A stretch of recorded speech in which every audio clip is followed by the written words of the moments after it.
It is common knowledge for us to say that the NBA currently is pressing through such unforeseen challenges, causing a lot of alterations towards how they do things normally.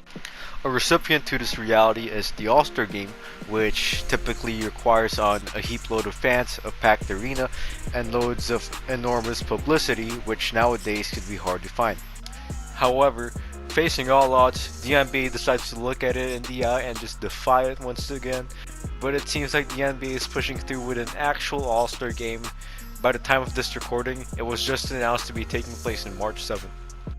NBA fans all around always like to talk and assume to who they think would make their initial All-Star appearance this year, and out of all the sea of names, I feel like there's one massive sleeper that no one's giving respect to. It was just about a year ago when everyone thought that the OKC Thunder were heading into full effect tank mode.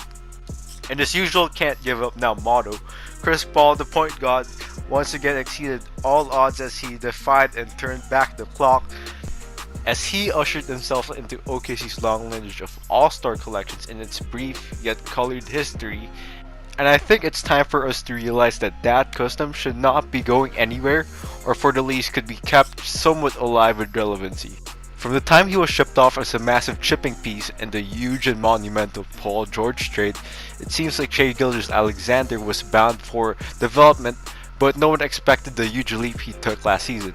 With the average age of this newly formed Thunder team being 25, including veterans such as Al Horford and George Hill, the young and inexperienced Thunder is looked to be taken control by a hungry SGA who is determined to take up the leadership role after learning the ways of point guards Chris Paul and after his departure to the Phoenix Suns.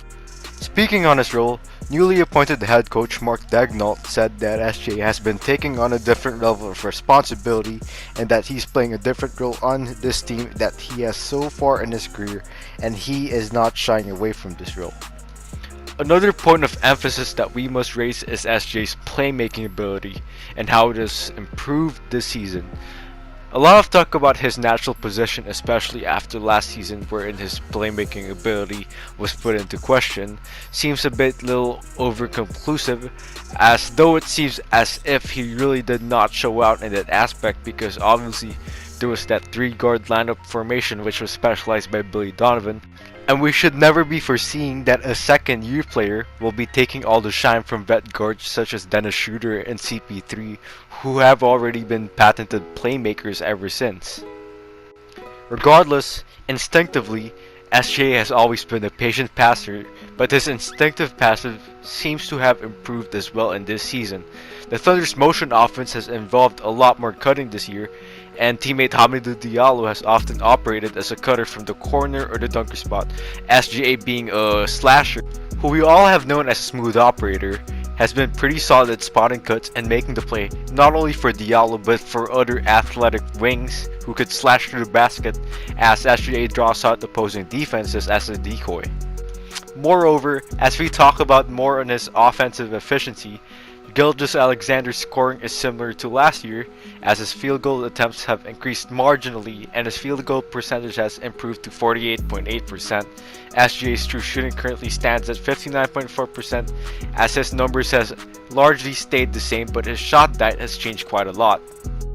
The Kentucky alum is taking 4.93 points per game, which is a career high for him.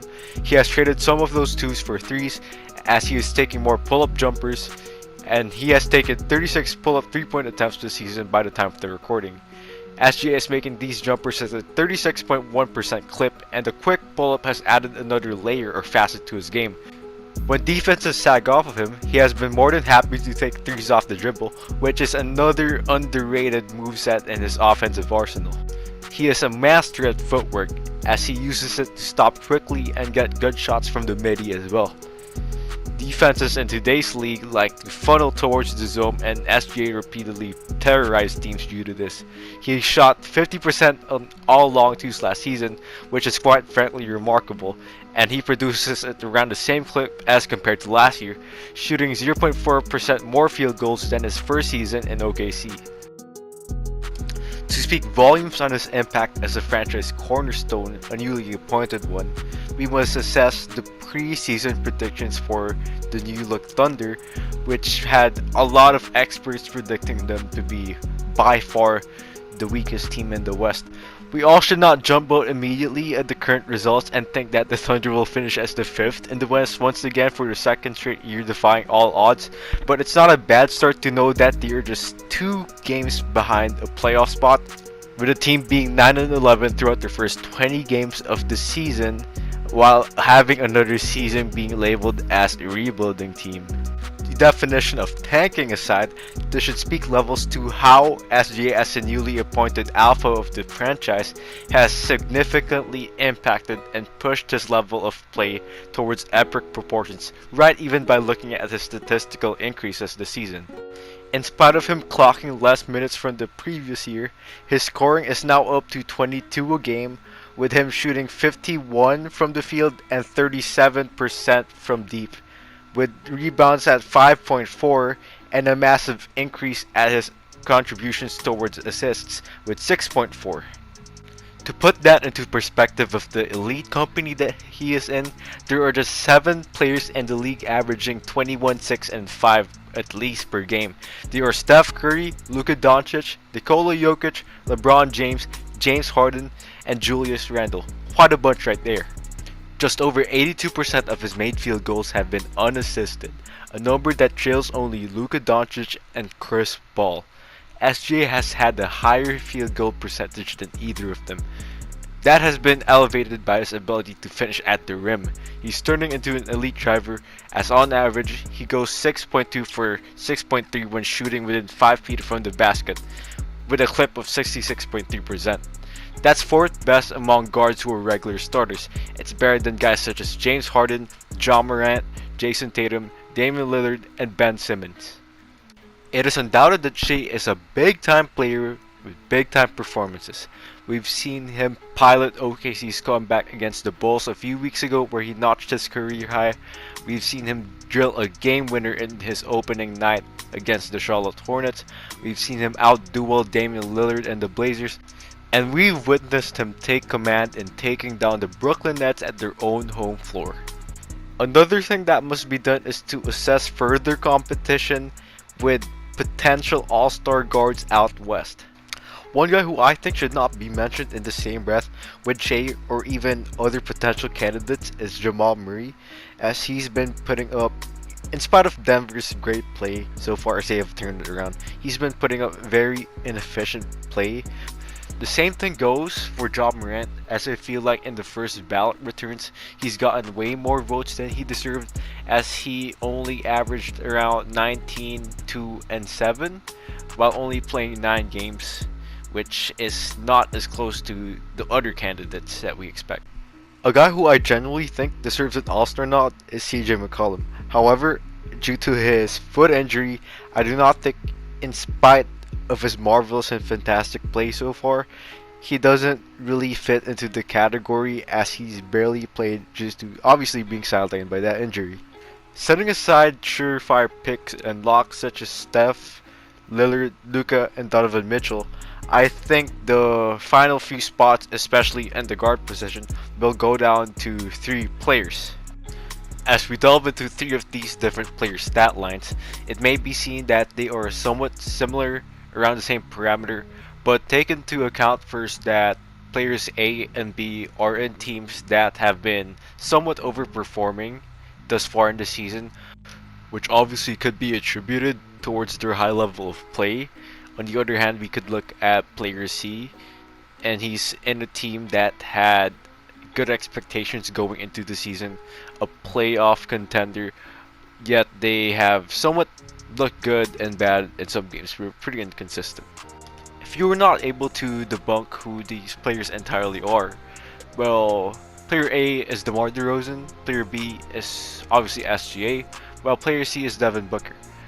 I feel as if DeMar and SGA are the most fitting to get an All-Star slot because they have fit well in the narrative of being significant to the team, as they seemingly put up more points across the stat sheet, not just points, but as well as rebounds and assists, while being able to sustain almost the same efficiency as Booker had. while taking into their hands more of a burden, shouldered weight more than Booker, who has led a team towards where they were expected to be in the first place.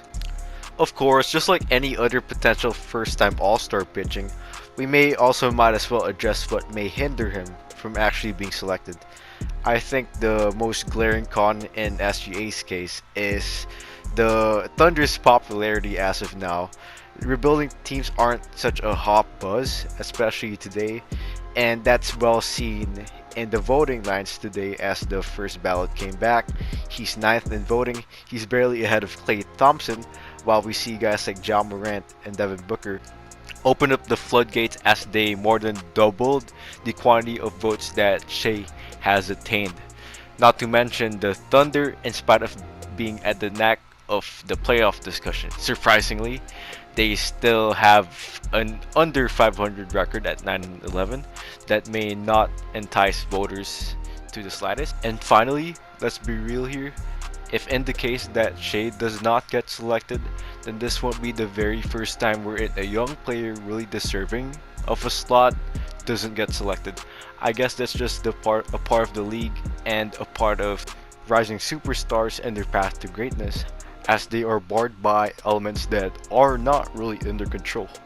With that, I really hope that you guys, and by watching this, you will be more than convinced to vote for Gilgeous-Alexander for him to be selected into his first All-Star game. And I feel like this is an obligation for me as a Shea fan and as a Thunder fan, and someone that just essentially just gives respect to where respect is due. And to those who have been a part of this channel for a while now, you may have noticed a very different type of video for me. I've been a long-time NBA fan now, and I've just wanted to experiment with these types of content because I've been planning this for a long time, and hopefully you guys will enjoy it as much as I enjoy making these videos. So I'd really appreciate a like for this video and even more of a subscribe. I'm absolutely going to be coming back with some more NBA videos, so just stay tuned. Thanks for watching.